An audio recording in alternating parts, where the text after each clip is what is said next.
शहरामध्ये उद्धव ठाकरे यांच्या दौऱ्याला सुरुवात होणार आहे। उद्धव ठाकरेंचा 6 फुटीर खासदारांच्या मतदारसंघात दौरा आहे। उद्धव ठाकरे फुटीर खासदारांच्या मतदारसंघात सभा घेणार आहेत। यवतमाळ, वाशिम, हिंगोलीमध्ये उद्धव ठाकरे दौरा करतील। फुटीर खासदार संजय देशमुख यांच्या मतदारसंघात ठाकरेंची पहिली सभा असणार आहे। त्यामुळे आता या सभेत ठाकरे नेमकं काय बोलतायत हे पाहणं अतिशय महत्त्वाचं असेल। थोड्याच वेळात उद्धव ठाकरेंच्या दौऱ्याला सुरुवात होईल।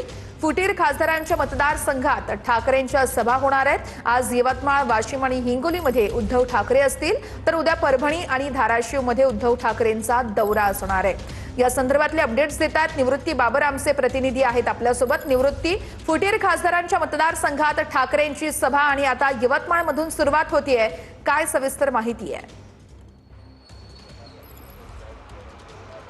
नक्कीच थोड्याच वेळात उद्धव ठाकरे सभास्थळी दाखल होतील आणि खासदार फुटीनंतरचा पहिलाच दौरा असल्यामुळे उद्धव ठाकरे या दौऱ्यादरम्यान खासदारांवरती काय बोलणार याकडे खरं तर सर्वांचं लक्ष आहे।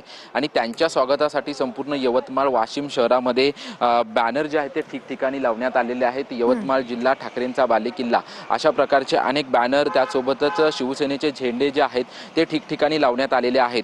ज्या 6 मतदारसंघांमध्ये खासदार फुटलेले आहेत या सर्व 6 मतदारसंघांमध्ये 3 दिवस दौरा जो आहे तो दौरा उद्धव ठाकरे करणार आहेत। आणि विशेष करून ज्या यवतमाळ, वाशिम मतदारसंघातून संजय देशमुख जे त्यांनी बंड केलं त्यांच्या विरोधात आज नक्की उद्धव ठाकरे काय बोलणार याकडे खरं तर सर्वांचं लक्ष आहे। आणि जे हिंगोलीचे खासदार नागेश पाटील आष्टीकर त्यांना खरं तर या संपूर्ण ऑपरेशन टायगरचं ठाकरेंच्या शिवसेनेकडून कॅप्टन म्हटलं जात होतं, त्यांच्या देखील मतदारसंघात नक्की उद्धव ठाकरे काय बोलणार याकडे सर्वांचं लक्ष आहे। कारण की खासदार फुटल्यानंतर जवळपास पहिल्याच आठवड्यामध्ये उद्धव ठाकरे यांनी दौरा सुरू केलेला आहे। आणि केवळ उद्धव ठाकरे एकटे नाहीयेत, तर ते सर्व नेते त्याचसोबतच स्वतः आदित्य ठाकरे या संपूर्ण दौऱ्यामध्ये सहभागी होणार आहेत। त्याच्यामुळे उद्धव ठाकरे, संजय राऊत, आदित्य ठाकरे आणि इतर नेते या संपूर्ण खासदारांवरती कशा पद्धतीने बोलतात हे देखील पाहणं महत्त्वाचं असेल। कारण की ज्यावेळेस खासदार फुटले त्यानंतर मोठ्या प्रमाणात ठाकरेंच्या शिवसेनेच्या वतीनं टीका जी आहे ती टीका त्यांच्याकडून करण्यात आली होती।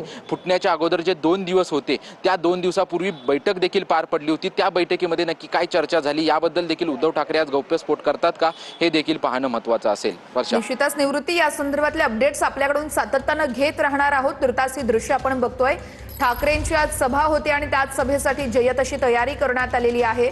उद्धव ठाकरे यांच्यासोबत पहिल्या फळीतले नेते खरं तर या ठिकाणी उपस्थित असतील। अनिल देसाई असतील, संजय राऊत असतील।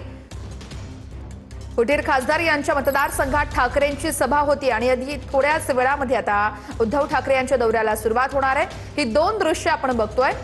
उपमुख्यमंत्री एकनाथ शिंदे हे रायगडावरती पोहोचलेले आहेत, त्यांच्यासोबत योगेश कदम आहेत, भरत गोगावले देखील आहेत। विधिवत पूजा त्या ठिकाणी केली जाते आज, कारण शिवराज्याभिषेक सोहळा आहे आणि त्याच अनुषंगाने विविध कार्यक्रमांचं आयोजन करण्यात आलेलं आहे। तर दुसरी दृश्य आहेत यवतमाळमधली, कारण उद्धव ठाकरे यांची थोड्याच वेळात यवतमाळमध्ये आता सभा होणार आहे। उद्धव ठाकरेंच्या दौऱ्याला थोड्याच वेळात सुरुवात होईल।